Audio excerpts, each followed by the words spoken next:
Nosotros somos el equipo 1, está conformado por Salvador, Viridiana, Emily y yo, Berta. Vamos a hablar sobre lo que son los organismos autónomos constitucionales. Estos son parte de la administración pública. Son para equilibrar el poder, que no quede concentrado en nada más en un poder o en los tres poderes fundamentales, que es poder legislativo, el ejecutivo y el judicial. Estos órganos son autónomos porque así lo marca la Constitución. Cada uno de los órganos tiene una función dentro de la administración pública. Estos órganos son, por ejemplo, el Banco de México, que se encarga de dar las políticas económicas del país, el INEGI, que cuenta con la estadística de toda la nación, el INE, que se encarga de las elecciones, la Comisión de Derechos Humanos, pues aborda lo que son los derechos humanos. La característica principal de estos organismos es, uno, que están en la Constitución contemplados, y dos, la autonomía que tienen, autonomía tanto de patrimonio y de presupuesto y normativa. Estos órganos, al ser autónomos, ellos mismos crean su ley orgánica y su ley de procedimientos. Hasta aquí mi participación. Continúa, Viridiana. Yo les voy a hablar del organismo autónomo llamado el INEGI, el cual se encarga de producir información estadística y geográfica que es fundamental para el desarrollo de nuestro país. Esta información permite a nuestras autoridades y representantes de los diversos sectores fundamentar sus decisiones y evaluar los resultados de su desempeño. El INEGI en diversos proyectos recauda la información para el levantamiento de estadísticas y geografías. Para ello, el personal del INEGI puede acudir a nuestros domicilios o establecimientos para aplicar algún cuestionario o realizar trabajos de actualización de datos geográficos. Sería toda mi parte.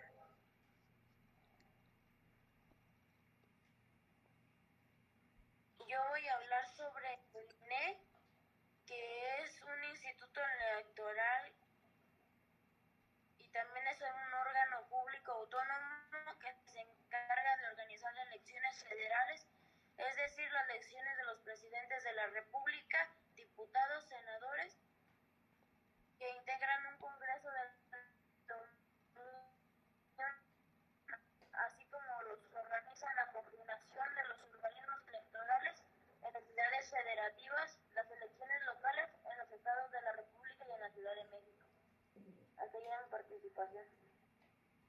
Bien, pues yo voy a hablar un poquito de la Comisión Nacional de Derechos Humanos y decir que en la década de los años 70, conocido como una época de la Guerra Sucia, caracterizado por múltiples asesinatos como los del 2 de octubre en Tlatelolco, o como el asesinato de Lucio Cabañas, Genaro Vázquez, o los de la Liga 23 de septiembre en Nuevo León, generó que hubiese de los sectores sociales, de los medios de comunicación, de la prensa, muchas críticas hacia el gobierno, de tal suerte que en el 88 que llega Carlos Salinas de Gortari en una elección muy cuestionada, donde para muchos llegó en base a un fraude y en búsqueda de legitimidad, generó una comisión que permitiera lograr esa legitimidad que no le dieron las urnas.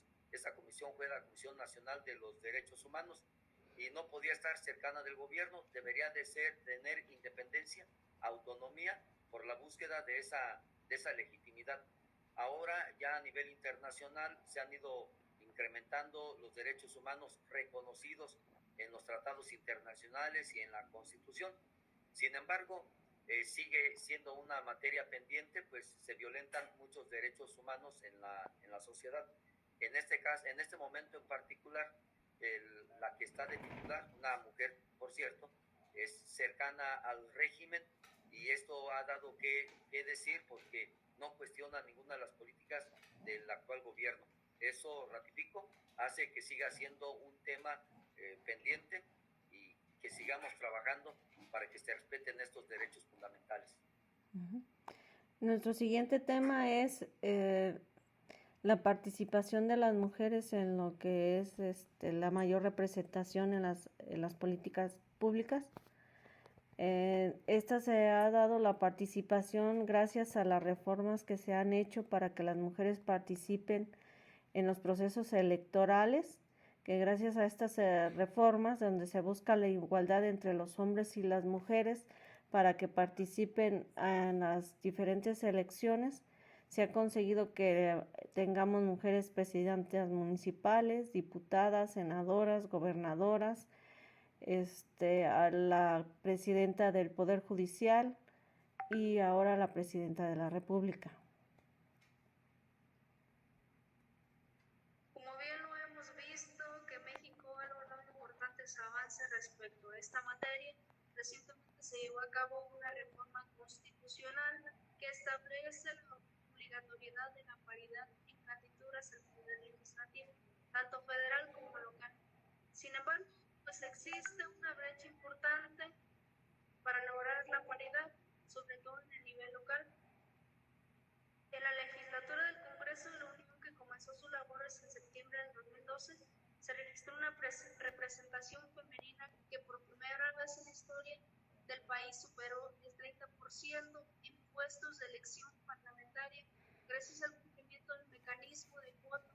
En el Senado fueron electas 42 senadores correspondientes a 33%, y en la Cámara de Diputadas fueron 185 diputadas que obtuvieron un curul, lo cual representa el 37%. Hemos visto a lo largo de estos años que las mujeres están teniendo un impacto en nuestra vida política, tanto que nos va a gobernar una mujer en esta próxima candidatura que ya está por terminar y por empezar la nueva candidatura de la nueva mujer presidenta. Sería todo de mi parte.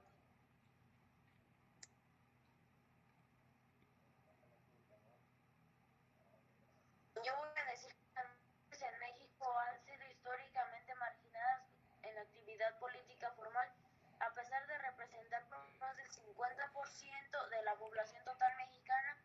Aun cuando en las épocas recientes se han generado cambios ideológicos, también normativos en términos de género, es claro que las mujeres siguen desarrollándose en contextos donde aún imperan la exclusión y la desigualdad, razón por la que es importante seguir trabajando por respecto a los derechos y la igualdad.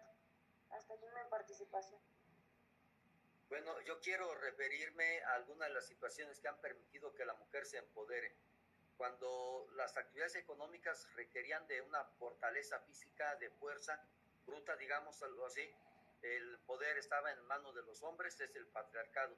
Pero a medida que se ha avanzado en el desarrollo tecnológico, a medida de que ya no es necesario tanto la fuerza física, sino la capacidad intelectual, la inteligencia, la capacidad de aprender y tener nuevas habilidades, esto ha permitido que las mujeres vayan incursionando en ámbitos de la economía, como operadoras de maquinaria o otras áreas de la economía. Al tener sus propios recursos, al ser autosuficientes, han mejorado su condición, se han preparado más, y esto ha permitido que vayan cambiando las políticas públicas, puesto desde el hogar hay mujeres que ya son el soporte económico de ellas, y el gasto económico, el gasto del hogar, va canalizado a lo que ellas consideran como prioritario, que es distinto al que los hombres consideramos como prioritario. Esto llevado a la vida pública, donde han ocupado ya distintos cargos de elección popular, ha permitido que los gobiernos establezcan políticas públicas que lleven a solucionar problemas que antes no estaban visibilizados, como las rampas en las banquetas, como los espacios para las personas con capacidades diferentes, como los espacios para cuidar a los adultos mayores o a los niños pequeños. Es decir, hay un cambio en algunas políticas públicas que hace que la sociedad se vea diferente. Todo esto con el empoderamiento de las mujeres.